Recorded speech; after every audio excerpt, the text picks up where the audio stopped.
president of America, that is going to be somebody like Obama that will be behind the scene. And every policy you see today is the policy of Obama, pro-Islamic State. First, I want to share a story of how ISIS was created. Many of you do not know how ISIS was created.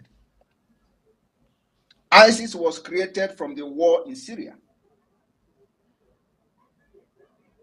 Now, let us go back to the time of Gaddafi in Libya. What happened in Gaddafi? What happened to Gaddafi? America funded, under Obama, funded the rebels in Libya to remove Gaddafi from power. America pumped, under Obama, pumped weapons to North Africa. They were supervising it. They were blockade. They closed the airspace. They declared no fly zone. And they were using the Mediterranean Sea, shielding these rebels who they don't know who they are. But you know, the people funding them knows who they are. But the average American, average European do not know who they are. They funded people they know nothing about. What happened? They succeeded in killing Gaddafi. After they killed Gaddafi, what happened? The entire weapon was moved to the Sahel region of Africa. From Sahel region, they moved it to the West African, to Nigeria. Boko Haram began to use the weapons that America supplied to rebels in Libya. So the war was not actually about Libya. It was about the destabilization of North Africa, which will further give birth to what you see today, Boko Haram weapons everywhere. That is one. Has Obama apologized to Africa for that? The answer is no. Are you going to compare the time of Gaddafi and now? The answer is no. So what is the essence of arming rebels in Libya? Now, can you just answer me? Can somebody explain the reason for funding army rebels to kill Gaddafi in Libya? It is to destabilize Africa. That is number one. Number two, when the war of Syria started, before the war of Syria started, it is the same thing they did in Libya that they wanted to do in Syria. They funded and armed rebels in Syria. They said, oh, we are not going to go, our ground troop will not go there. So who are you funding? Who are you giving arms to? They don't know. But some of them know who they are. It was from there. Those people that supplied arms to, Obama supplied arms to in Syria, splitted into three. One of them became the ICC today. The other two engaged the Syria, engaged the NATO. The other one fought alongside with Assad, the Syrian government, and Russia came to help them. As that was going on, Turkey was buying oil from the ISIS. One of them who controlled the oil in Syria. And Russia was not happy with that. Several times, if you all can remember when the aeroplane was shut down. And Russia accused Turkey of buying the gas from ISIS in order to fund them. This was going on. Everybody, those who were interested in reading what is going on, know what I'm talking about. That was how ISIS came on board, using America's arms supplied by Obama. So Donald Trump came. Many of us who understood what is going on and how Donald Trump can stop this nonsense, we supported Donald Trump. We supported Donald Trump because he was the right man then. But many people was calling Donald Trump a racist. He hates blacks. We saw beyond that. We saw beyond a man who was just abusing blacks. It was not just about abuse. We saw something beyond abusing blacks. And by the way, was there anything he said about black that were not true? Is there anything he said about Nigerian criminals that were not true? Is it that Nigeria is a shithole? Is it a lie? Or is it because it was coming from him? So, nobody can come out and say what Trump said was a lie. But why was a white man saying it? Why is it was a white man who said it? That was the problem. And that is the hypocrite, political correctness that we see ourselves today. It has destroyed the human dignity, the morality we have as a people. You are saying it. You are wrong. You are the wrong person to say it. We supported Donald Trump because of that. And when he came on board, what happened? ISIS disappeared. Donald Trump dealt with them.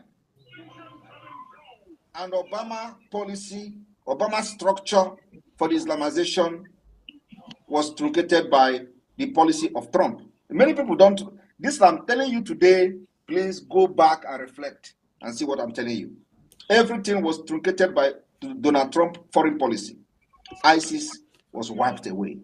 From Iraq to Afghanistan, Taliban, to Syria, everywhere was calm. That is true. And then they use media to destroy Donald Trump. Just like they are trying to destroy me. They use media. Every media was against Donald Trump. They tell you he's sick, he's too flamboyant.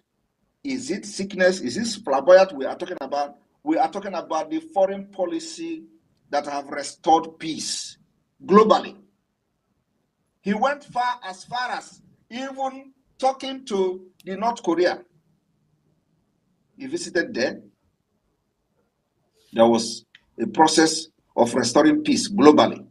And then Obama and their multinational corporation came back again and started campaigning for Joe Biden. We warned the Americans. They say it was not our business.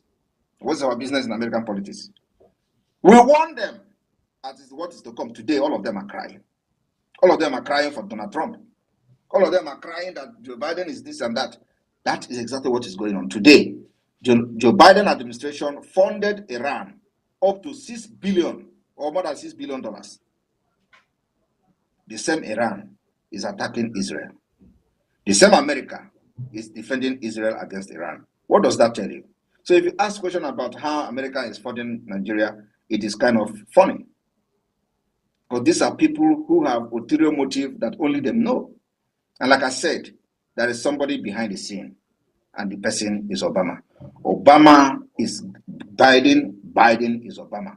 So the question of what they do and give money or aid to these countries is just for formality. They turn around, use that money to fund the attack against the American people. And that is exactly what is happening in Nigeria today. The same American general came to the Sahel region. He was making comment about Boko Haram, Al-Qaeda, ISWAP, that it is only in Nigeria that have been able to work together. And what they are looking for is to make Nigeria a safe haven so they can now begin to attack the West and America. And he said they are very sure that this is what they want to do, but they don't know when this particular attack is going to start. The same America today can watch how Hamas came to Nigeria, and a platform was given to the leader of Hamas, and the land has been allocated to them in the northern Nigeria to mine Californium to raise money to fight against Israel. The same America is watching Biafra, see how Biafra is going to do. Instead of them to arm us, we are not Islamic rebels. But you see, because we carry Bible like them, they will not arm us. Because we are peaceful like them, they will not arm us. They rather arm Taliban. They rather arm terrorists in Libya. They will arm rebel terrorists in Syria. But when it comes to Christians, they will never arm you. So what are they trying to let you know? They are trying to let you know that you must be radical. before you can get the attention of the world. Go and ponder on what I have just said today. Have you seen them arming all Islamic rebels around the world? But when it comes to Christian rebels, if they call us rebels, because that's what they call us. When it comes to Christian separatists, they will let you to suffer. They will allow you to kill yourself for 30 years, like they did in Sudan. In Sudan, North and South Sudan, 30 years of fight before they now say, come and have your freedom. But when it comes to Islamic rebels, you will see America funding them. They did it to Taliban. Everybody knows the history of Taliban. It was to use Taliban to fight Russia. It failed. They have done it to Libya. It failed. They did it to Syria. It failed. But when it comes to Christians, us, we are Christians. We believe the same faith with America. We have the same constitution with America. We believe in human dignity with America. They will turn back on us. So, and the person engineering this current America policy is Obama, pro-Islamic State. Thank you. Please, my Prime Minister, in 30 seconds, please, sir. I don't know if I can speak in 30 seconds. From what you just explained, sir, and I realize that America in secret is funding terrorists to take over people's land so that they can form alliance with these terrorists after the terrorists have conquered and take away the resources of the people. That is my understanding. But I want to say to America and Britain that no matter how thick the darkness is, it cannot overshadow the light. The light is the truth.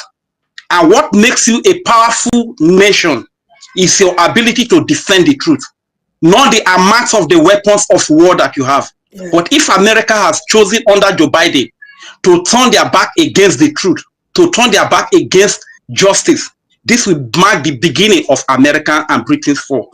Thank you very much, my Prime Minister, for the explanation. God bless you, sir. Fantastic. Thank you very much, Rage and Fury. Oh my God. I can feel the rage in you there. Thank you very much. We move, and I appreciate our Prime Minister. That was a very detailed explanation, and even the deaf could hear it. Yes. The packaged truth that cannot be covered. Thank you so much. And then we'll go very fast. Please, 60 seconds to you. Mazi, Chine, Merem, please quickly bring your question. 60 seconds. Okay, good evening, my Prime Minister of Biafra people. We greet you, sir. We are seeing your handwork, and thank you so much for standing up for this wonderful, for our wonderful brothers Israel. And I just want to say, ask you something, please. Can you please pardon us and tell that people that doesn't know the relationship between Biafra and Israel? Can you please share more light about the relationship between us? Thank you, sir. Thank you very much. As everybody who may, or those who may not understand the relationship between us and Israel, we are the descendant of the Jews, and we are part of the Jews of Africa. A lot of people, a lot of researchers have actually said that Israel came from us, that the Jews came from us, and that we are the original Jews. So there has been a lot of research, and scholar opinion about Biafra, the descendant, the people of the gods. So we are, I would say, the original Jews. And having said that, during the time, even before the Biafra War, the state of Israel participated, although that time they played the double standard of supporting Biafra and at the same time supporting Israel, supporting Nigeria. And I wouldn't blame them, because they worked based on the information available to them as at that time. But now, a lot of secret is out. So they wouldn't do that double standard again.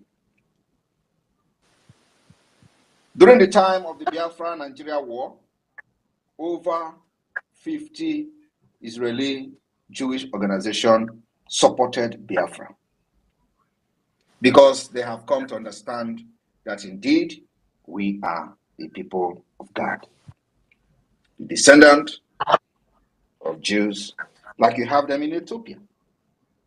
You know, it is only in Biafra land that Nigeria succeeded in ridiculing the Jews, the Biafra people. But in Ethiopia today, for example, they recognized the Ethiopian Jews. But Nigeria and the Britain worked tirelessly to ridicule us before any person, before any government in the world. They ridiculed us. They told them very bad things about Biafra,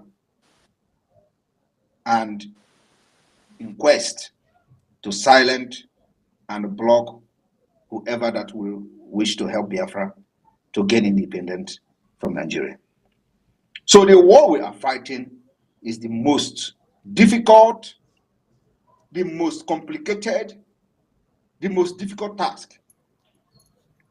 And our freedom will come like no other freedom in the history of mankind.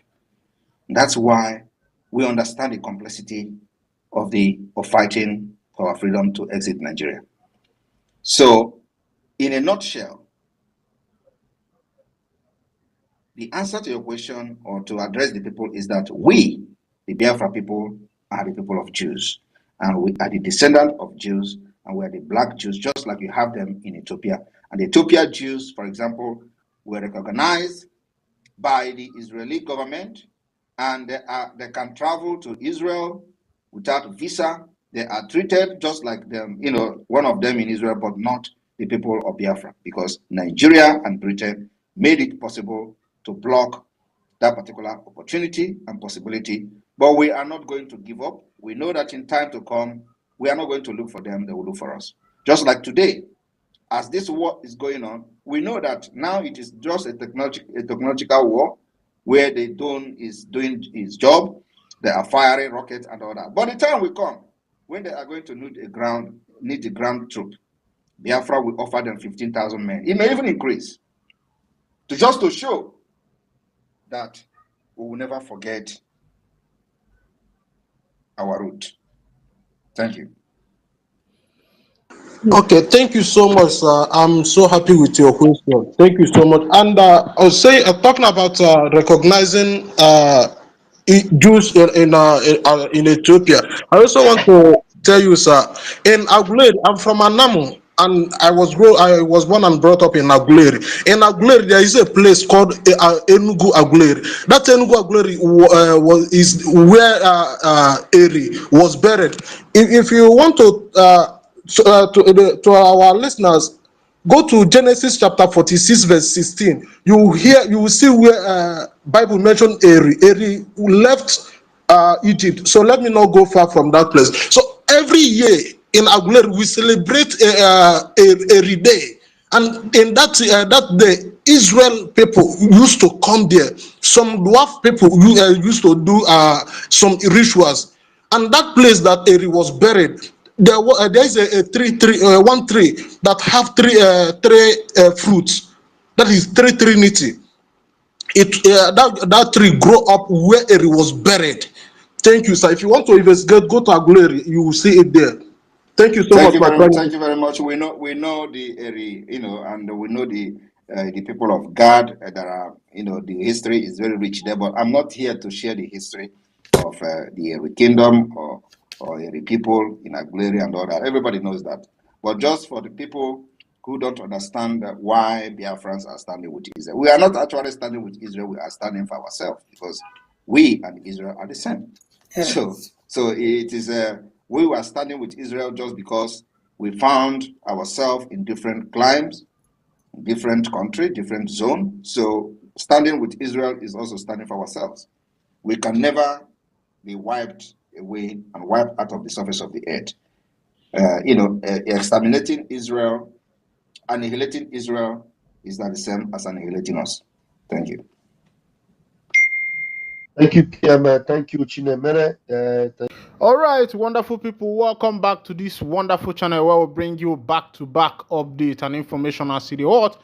In case you have not joined our social media handle, what are you waiting for? Kindly go ahead and subscribe, like, comment, share, and also remember to on your notification button so that whenever our news drop, you will be the first who will collect them. Let's go down to the news proper as City Hot and the matters will be say they go on for today matter. As it be for Ebonyi State, about 3 people has been murdered or killed as gunmen attack Ebonyi community. Unknown gunmen has attacked Ebonyi community, and on this process, about 3 people were sent to judgment on this particular matter. There has been a lot of speculations. Plenty people don't they make comment concerning this matter where we say they go like this. But meanwhile, make I carry you go to the full detail of the information as they go. Yet to be identified gunmen in the late hours of Saturday attacked Akpoha community in Afibo local government area of Ebonyi State, killing 3 persons. Also, many residents of the community while running for their lives sustained varying degree of injuries during the attack.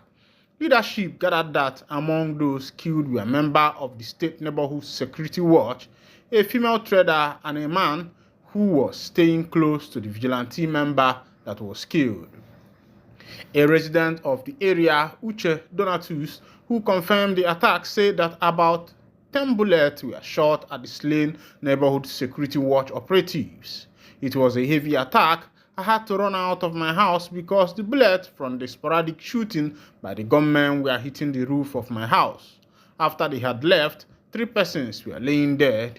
One of the 3 corpses lying on the ground is a member of Ebubago's security network. He has up to 10 bullets in his body. The name of the deceased are Emmanuel Nwacha Egwu Nicholas Nwacha and Inya Blessing Oriona. Killings in Akpoha has become a regular occurrence and nothing has been done to stop it. We are in trouble. Emmanuel Nwacha is the leader of the Neighborhood Security Watch in the area and chief security officer of the company handling construction of a new bridge in the community by federal government, he stated. He disclosed that many bullets were picked by policemen in the community who evacuated the bodies of the deceased. My people now don't see as it happen. That one now they say this government enter and the people they targeted were some of the members of Ebubago outfit. As it be, investigation is still ongoing to ascertain who are the people who particularly carried out this operation in Ebonyi State.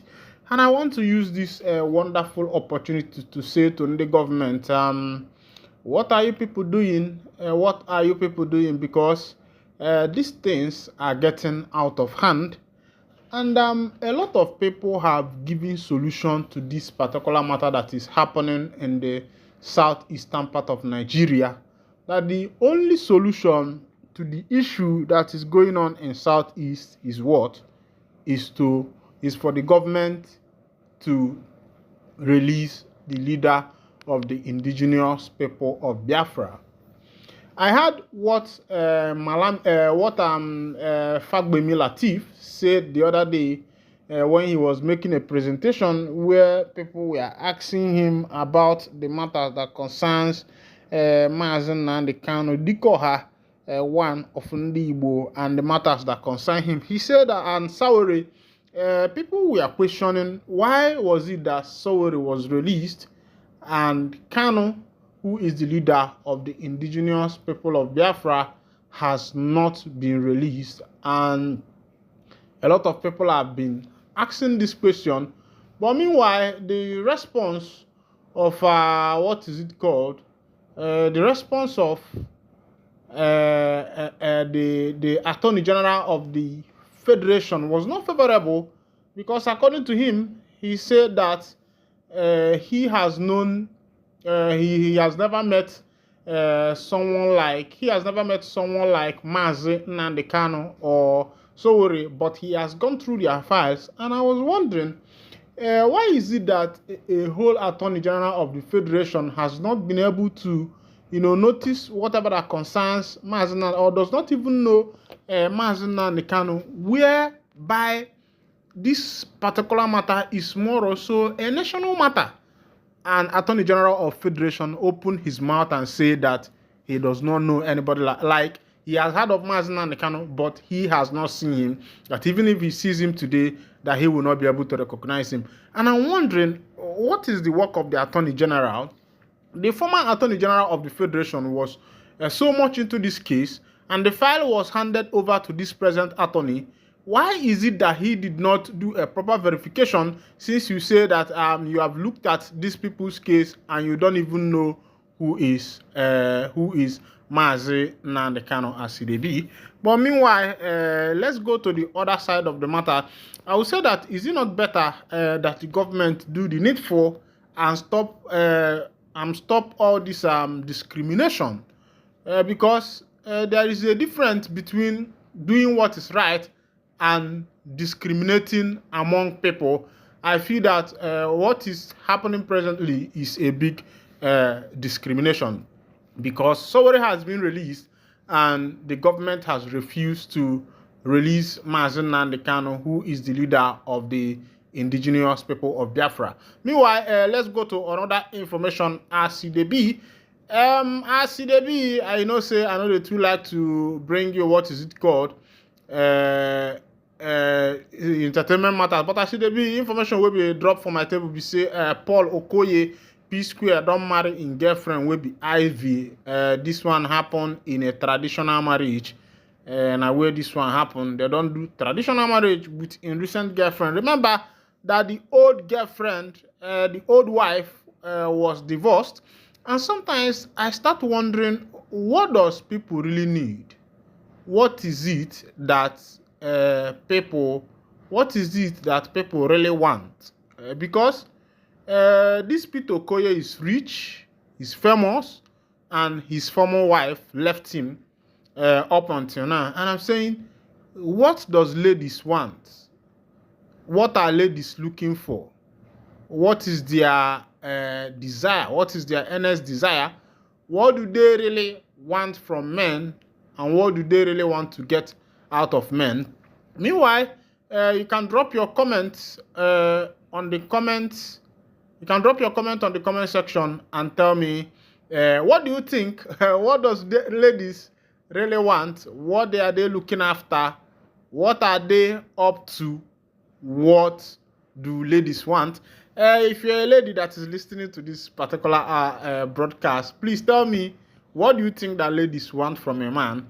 Because this lady got P-Square. P-Square is a rich man, a famous man, and up until now, the old girlfriend left him, and as it is still not. He is still not yet. She is still not yet satisfied as it be. Meanwhile, no get as it be where it never be before. It be like say, now here I go to wind down the curtain. And if this is your first time of joining us on this wonderful channel, kindly go ahead and subscribe, like, comment, share, and also remember to on your notification button so that whenever our news drop, it will be the first we'll collect them. But before I go to wind down the curtain, something just dropped now. Nigerians react of a video of a Catholic priest borrowing a line from what is it called, SK and SK and Portable, where he was saying shokoloko bango she, and that has been the trending matter now. Meanwhile, if a song is fine, I don't think it's anything bad for a bishop to sing what is it called, Portable or SK song, because he's a bishop. He can still vibe and dance to those songs because he no get as he be where he never be before. Meanwhile, this is where I'll be winding down the curtain, and if this is your first time of joining us on this wonderful channel, kindly go ahead and subscribe, like, comment, share. Also, remember to on your notification button so that whenever our news drop, you will be the first we'll collect them. Thank you for listening. God bless you. Ndioma. Unemebolan wa.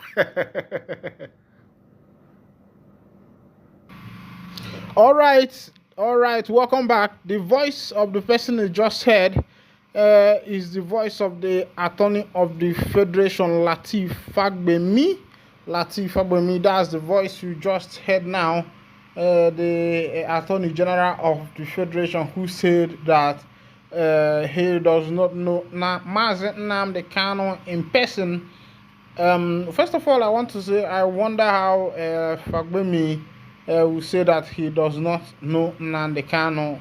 And he also said that he does not know Sowore in person. And I wonder how could he be such, should I use the word, blind politician, and he has been made to be the attorney of the Federation with signing cases or releasing people, allowing them to go without even knowing whose case he is signing for, or even have not tried to see the person face to face at the case of the tune of that particular magnitude in the nation, whereby it is a case that draws national attention. And Fagbemi is there as the current Attorney General of the Federation. Remember that Mazi Nnamdi Kanu was extraordinary rendition from Kenya to Nigeria by the time at the time of what is his name, the former Attorney General of the Federation, Malami.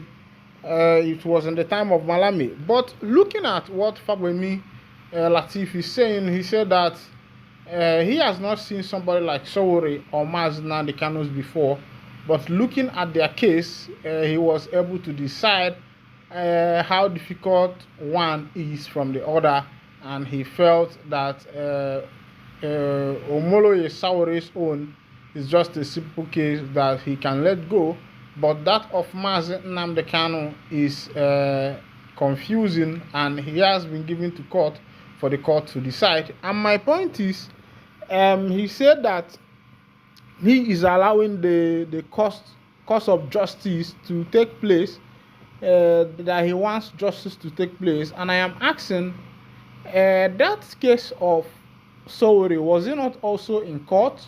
Because I know that the Sowore's traveling documents were taken and were handed over to the court of competent jurisdiction in Nigeria.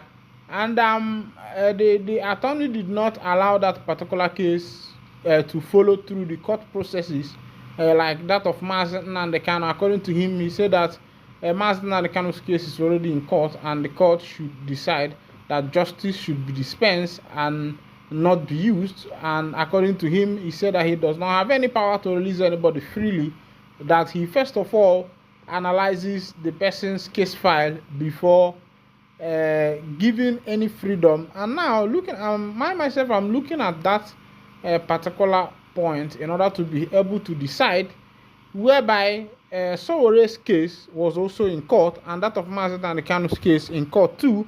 Why should one person be released and the other person still remains there? That is the thing. And I think that our leaders should be the pioneers of justice. If they want justice, fairness, and equity to be the ladder, the foundation of this particular nation, I think that the leaders themselves have a big role to play in order to be able to bring us to that. They are subject to that particular realm of atmosphere of justice and truth, but whereby that the leaders are the ones who are thwarting justice. Yes, you say that Mazi Nnamdi Kanu's other case is somehow whereby you look at Sowore's own and you decided to grant freedom. It is also following matters through the political means. Why not also follow Mazi Nnamdi Kanu's case through political angle, and you will see things being sorted out? Now, looking at the issue that concerns Mazi Nnamdi Kanu, you will find out that this particular case have posed a lot of not only regional challenges, not only state challenges, but national challenges. and is also very soon going to dabble into the international.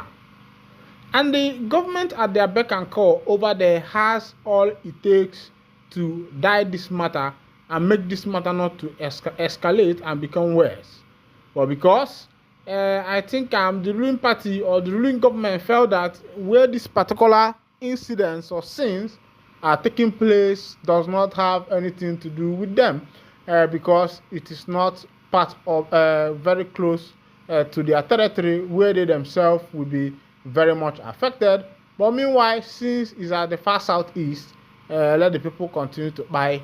And I say that Ometara Megini Geji Sebru. Meanwhile, now here I go to wind down the curtain, and if this is your first time of actually joining us on this wonderful, powerful channel, kindly go ahead and subscribe. But before I draw it down, let me bring you one or two matters as it be. For Enugu State, the government of Enugu State have demolished the Ogigen Sokamoto Park, and according to report and information that market is worth about 10 billion naira. That Ogigen Sokamoto Park is worth about 10 billion, not million, or 10 billion. That's billion naira, and that is what the government demolished in just one day. And sometimes I begin to wonder what is the interest of this present government. Before this demolition, have they already provided a relocation place, whereby these traders will be able to locate and it will become their new business area, or that the government just asks the people who are doing business there to vacate so that they can take over? I think enough time should be given, and also the government should also help after they have collected money from their citizens. They should also help in order to be able to provide what the citizens actually need. Now here I go to one because thank you for listening. God bless you.